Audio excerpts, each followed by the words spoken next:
G'day, Tragic here, and welcome to Arkham Horror.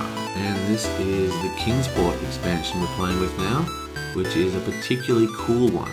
And one of the reasons it's particularly cool is the new mechanic of the rifts, which is like, well, basically you'll see it in action. I'll talk about it in more detail in a sec, but basically these rifts open, and the only way you can deal with them is by going to the Kingsport board. And on a mechanical level, this is to force the players to use the expansion board to fight the dilution problems that Arkham Horror has. So this is really going to make a big difference.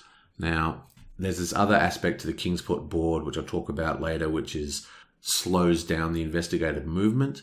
And it kind of forces you to have two people on Kingsport at all times. And that's what we're going to try and do. We're going to try and have two, possibly three in Arkham, and one definitely, probably two in Kingsport, which is good because it really gives the game a bit more feeling. Because some of the other expansions, as good as they are, you can actually just play the game and never leave Arkham if you want to, because all the win conditions can be satisfied in Arkham. Not so much in Kingsport, and definitely not in the next one, which is the Innsmouth. Now, again, everything is randomized, but we are doing a progression series. And what that means is it's just the base game and it's just the expansion. I've taken out everything from the other stuff. So we're only using the monsters from Arkham Horror. We're only using the monsters from Kingsport.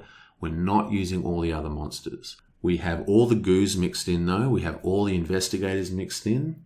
We have also, because it's the progression series, any modules that are cool that there's certain modules that are across the game that over the course of the game have become standard for my playing. And we've already had a couple of them turn up. For example, in Dunwich introduced the Madness and the Wound card. So we're going to be playing with that, even though that's not part of this expansion, because that is, now that we've had that expansion in the progression series, those are always going to be in. Same as the mission cards are always going to be mixed into the unique item deck, for example. And the Heralds and the Guardians are always going to be active. Now, I've only chosen to use one Guardian. I'll talk about him in a sec. And that's really about it. So basically, I've done the whole setup. Everything's been randomized. And, well, let's check it out, shall we? And here we are, Arkham. Oh, scary Arkham. So we'll just quickly go through this. We don't want to spend too much time. We've been here before.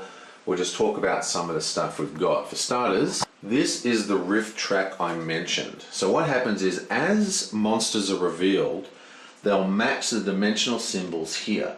And once 4 of these icons are filled up, so these 4 for this one, these 4 for this one, these 4 for this one, these things will flip over and become active and start wandering around the map. They actually move, and every time they move, they dump monsters. They do all sorts of crazy stuff. They're very hard to get rid of, but they're not hard to control. Basically, every time a monster is seen, we randomly draw one of these, and it comes out, and it has a little image on it, and it matches. Sometimes it can be hard to figure out. I think that's a church. So it matches one of the locations. In this case, it matches the church up here, right? And all you need to do is have an encounter at that location, and this will get taken off the track, as long as it's face up, I should say. So say that was here, like that. It's got to be face up for this to work. If there's we have any kind of a encounter at that location, this will get discarded back to the pile. Now, what that means is it forces the player to hang out in this location, which means we're going to definitely see a lot of the Kingsport board. Also, there's these 3 locations here. Now, these are special locations that they require an entire turn to get to. So if I was going to go to here, I'd have to spend 3 turns. 1 turn, 2 turns, 3 turns to get in there. Now, obviously, the rewards for getting in there are quite high. There's a lot of cool stuff, and they're, like for example, this place gives elder signs. This one also gives elder signs. This one gives health and weapons.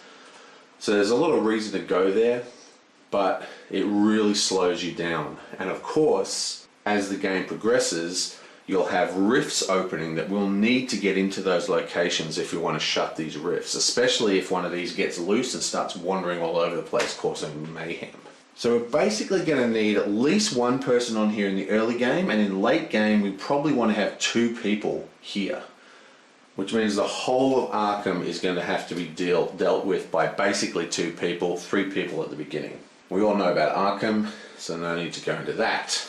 Now we are playing a 4-player game, so we have a gate limit of 7, we have a monster limit of 7, and we have an outskirt limit of 4. Now there's 7 of these little things here.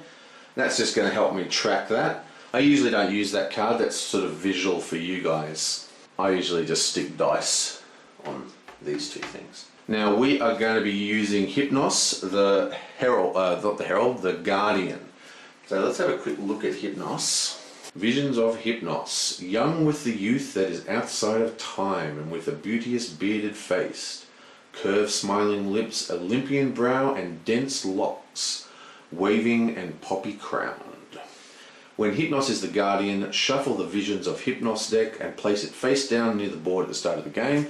That's what this deck is here, okay?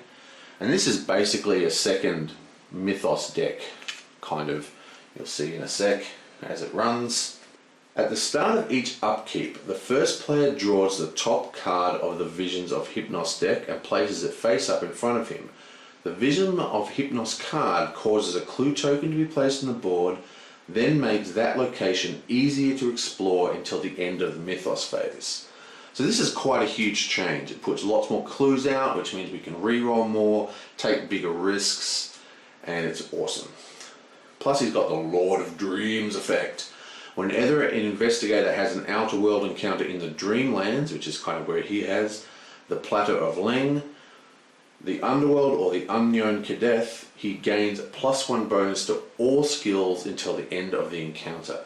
So again, he makes it a lot easier not only to explore locations, but also to explore some of the other worlds. So he's a very powerful Guardian to help us out. Now we randomly selected Shub-Niggurath from the, just randomly picking him up.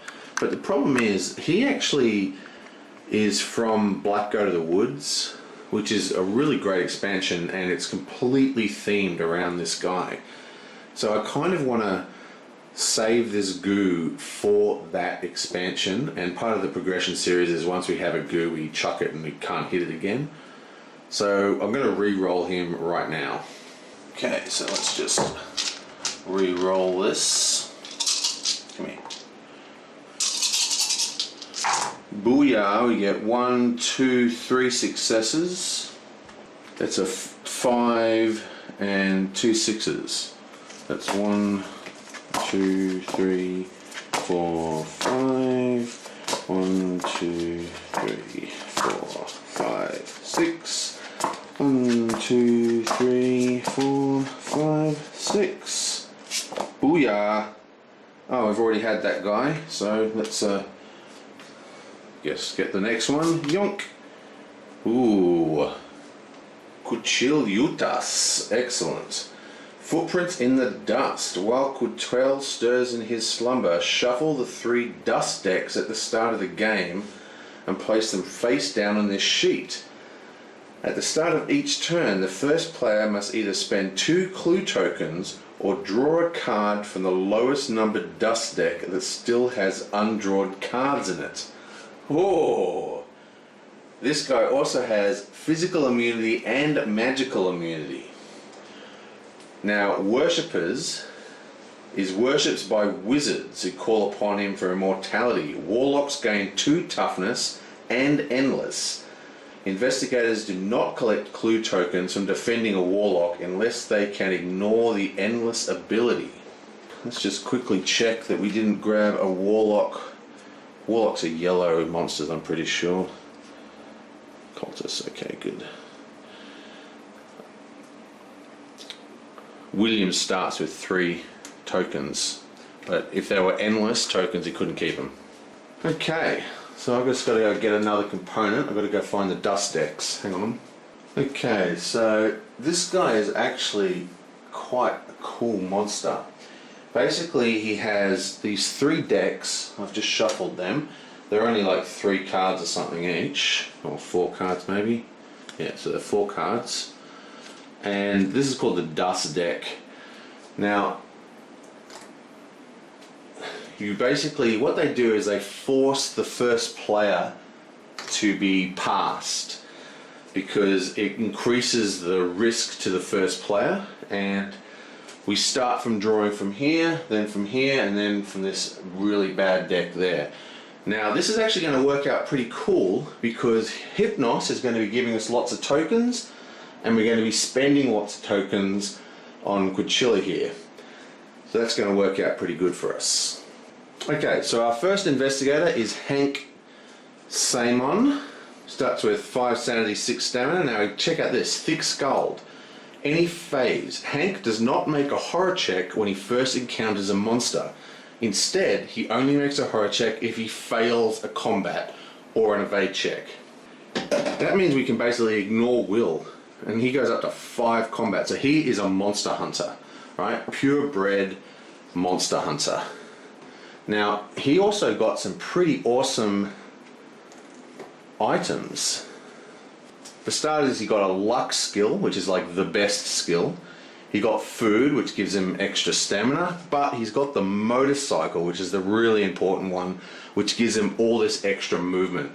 And as I said before, we're going to have fewer investigators in Arkham, and he's a monster hunter, so he is perfect for our Arkham guy. He's just going to be zipping around his motorbike, bashing things skulls in.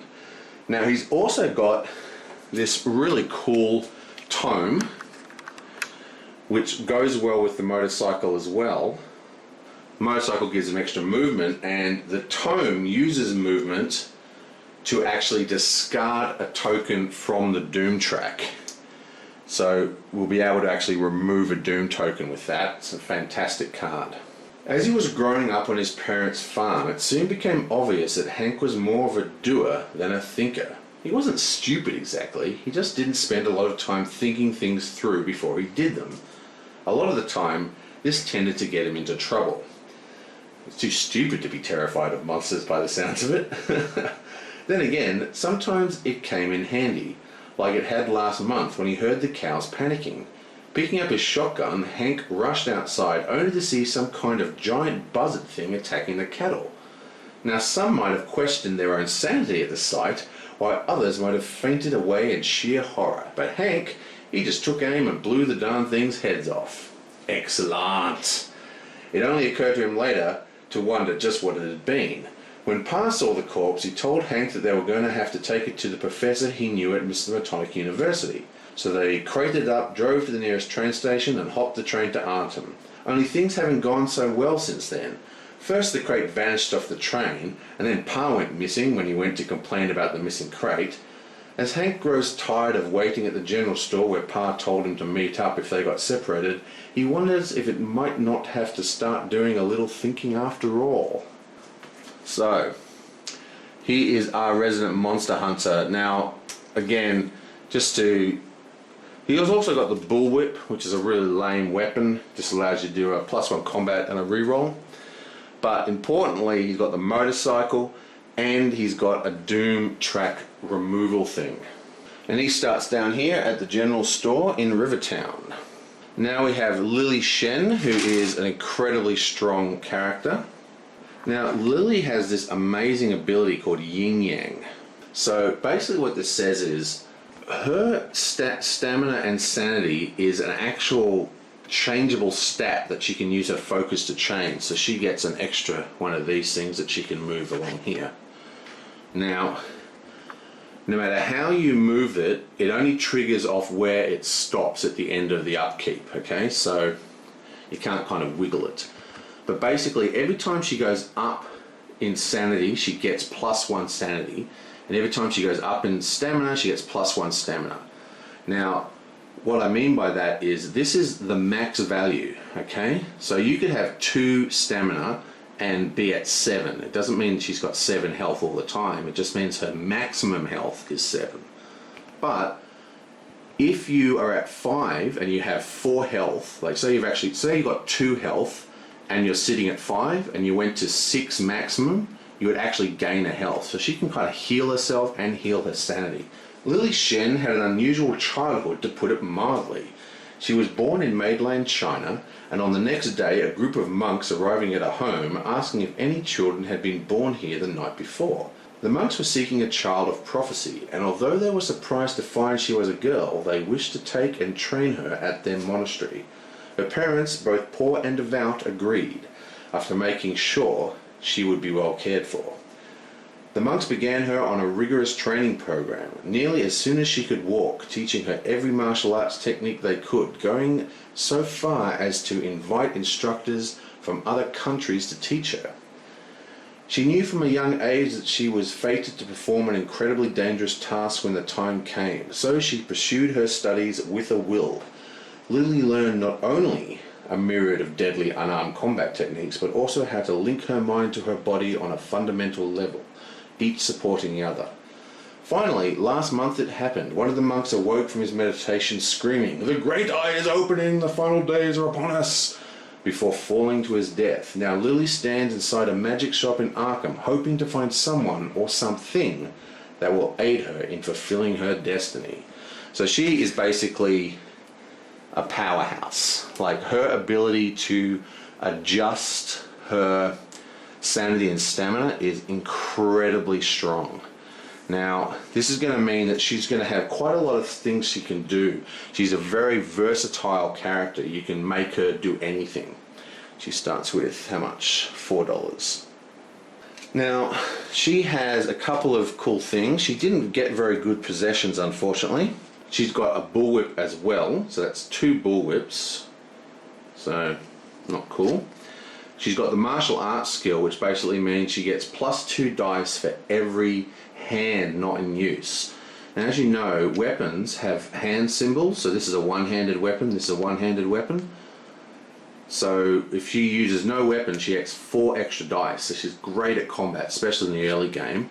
And even later on, if you can get her like a one-handed pistol or a really good one-handed knife, like a dagger. Plus she's got shriveling, which is a very good spell. So I don't really know what we're going to do with her. Her versatility might make her a good option for Kingsport. But on the other hand, because she's going to be spending a lot of her focus adjusting her sanity and everything, she's actually going to be, you know, she won't be able to adjust all the other stuff, which is a bit of an annoyance. And she starts all the way down here at the magic shop, which probably means that she's a better bet for staying in Arkham, at least at the beginning, because it's going to take her turns to get all the way up to here. Oh, actually, that reminds me, there's a new kind of location called water location. So the river docks and the unvisited isle are both waterland locations. These icons are actually printed on the Kingsport board. But basically there's a new type of monster called aquatic, and they're kind of like flying monsters, but they're linked by water locations, like these ones. Okay, so now I have Mary Lambeau, or whatever, I don't know how to pronounce her. Okay, let's check her out. She has Witch Blood, upkeep. Once per game, at the start of your turn, remove 1 Doom token from the Ancient One's Doom track. Pretty cool. So that is 2 Doom tokens we can recover from the Doom track pretty easily. Any phase, Mary has a 3rd hand, usable only for casting spells. So she can basically do huge spell castings, but she only has 6. She has a natural talent. Hanging out at the Clover Club. Mary LeBeau, I don't know how to pronounce this name, I don't know how to pronounce anything to do with French, so I'm just going to call her LeBeau. Always had a voice to die for. People called her the Smoky Velvet. They said she was born to sing jazz and that she had a magic touch, and maybe they were right. Once Mary heard of a man who could make the dead dance when he played his trumpet. She never could do that. Her voice wasn't magic in that way. But when people hear it, they like it, and they like her, and that suits her just fine. Mary's grandmère, I guess that means that's a French for grandma, just passed away. Why the old dame moved from New Orleans to Arkham, Mary never knew. Anyway, she never paid much attention to the stories people told her about the old woman. She just figured they were jealous. But now she's sitting in Ma's boarding house, holding her grandmother's knife, and she can hear it singing with a voice like smoky velvet. So basically, she is, like a third or fourth generation witch or something, and has all this natural talent. She's basically a warlock, or what I would call a warlock, or a sorcerer, natural talent without training. And she has a whole bunch of awesome stuff. So let's check it out. She got some really good draws, and she starts with a very powerful spell to begin with. Actually, I've done this wrong. I've drawn a random unique item, but I'm supposed to actually give her a specific one. Hang on. Okay, right, just shuffle that back a little. Now, so she basically starts with the enchanted knife, which is +3 to combat checks, very good. And it's a magical weapon, that's going to be important. I hope the old one doesn't wake up, because he's got physical and magical immunity, which really sucks. She also has bravery, which means she gets to re-roll her horror check, which is good for combat. Now, she starts with the voice of Ra. Upkeep. You may cast and exhaust to gain +1 to all skill checks for the rest of this turn. Now, this is incredibly good, and it's got a sanity cost, but even so, really, really good. But you have to do this in the upkeep, so it's actually quite hard to use. And we also got 2 random spells. We've got Bind Monster, and we got Forced Learning, which is incredibly good card. It's another upkeep, and you basically get a second skill, which is totally worth it. So very good cards for her. And she also starts at the bottom of Arkham, down in Ma's boarding house. It's not very good. Why is there there's a clue should be there. Right. And finally, we have William York. Now, let's just read his thing first. If all the world truly was a stage, then William York felt he had a bit part at best. After studying for years to become a Shakespearean actor, he found that dramatic monologues didn't put bread on the table. So desperate for work, he had to accept a job as a gravedigger. He figured that while grave digging was an unusual job, there wasn't really anything wrong with it. After all, one of Shakespeare's best scenes involved a gravedigger. Sure, the work was hard and dirty, but William had never shied away from honest, hard labour. That, of course, was before the weird corpses began turning up. Strange inhuman things. They caused William's flesh to crawl and the palms to sweat. He began to see strangers watching him wherever he went, and he knew instinctively that taking the corpses to the university would be the last mistake he ever made. Which is why Williams finds himself in the pews of the South Church. While he has never been particularly a religious man, he finds that Father Michael usually has good advice. Today, William feels like he could make all the difference in the world. Now, he has a very interesting starting items, we'll get to that in a sec, but he's got some cool powers. Secret of the Dead. Any phase, William may spend his monster trophies as though they were clue tokens for one basis. Now what that means is, normally when you spend monster trophies, they go by the toughness value. So this trophy is worth 2 points basically. But when you're spending his ones for clues, that's worth 1 clue.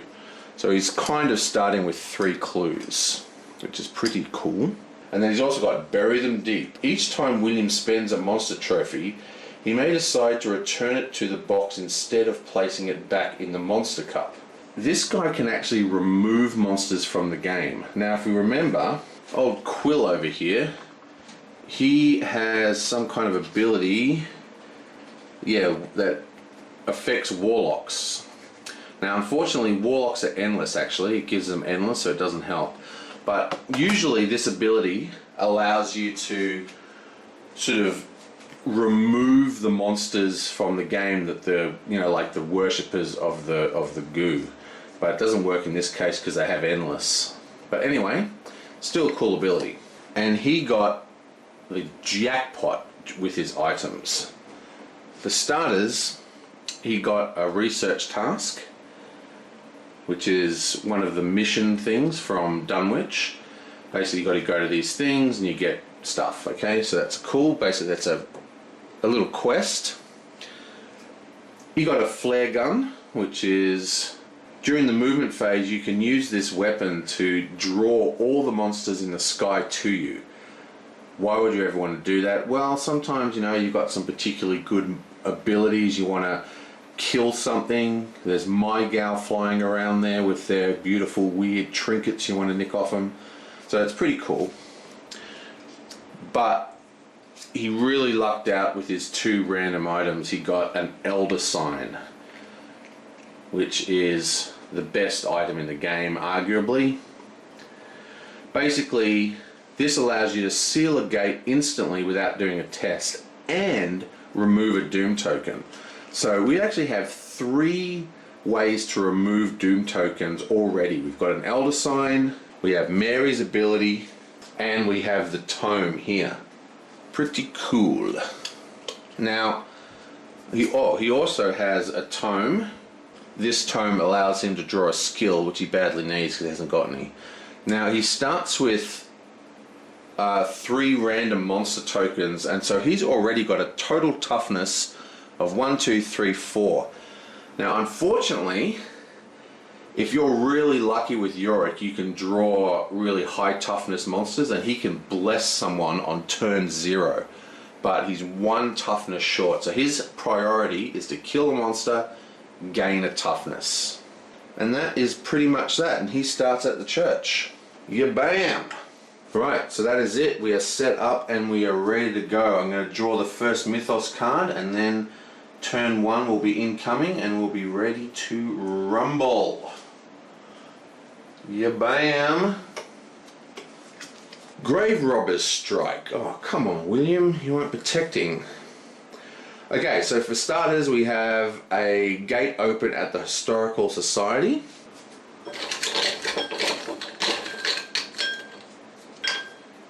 Okay, that sucks up a clue. And we pull a monster.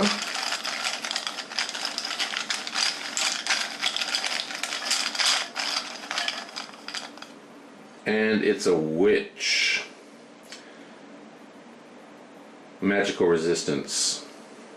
Okay, bam.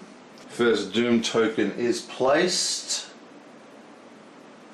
We come over here and we check the symbol versus this list, and basically it needs to have a black plus and a white moon. So this one has a black moon and a white plus, so that doesn't help us. But here we have a black plus and a white moon, so it goes up there. So we just randomly take one of these suckers and we just stick it in. So the first one of them is out, and that is linked to this location here. Okay, then the moons and the pluses move. We only have the witch, and the witch is a circle, so no movements. Then the clue appears at the hospital. It's so weird, you've got to read these cards from bottom to top. And finally we have the headline.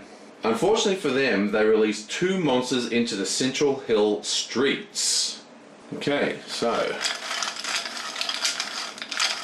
2 monsters, 1, 2. Oh no. A Lang spider. They're vicious. Overwhelming and ambush. Oh, and a grug. Oh, the big guys come out into Kingsport. Another overwhelming with 3 toughness. Wow, right there. 5 toughness and 2 monsters. Okay, well, there we go. That is the end of the setup and the first turn is done. We'll be ready for the first upkeep and ready to go. I'll see you guys next time.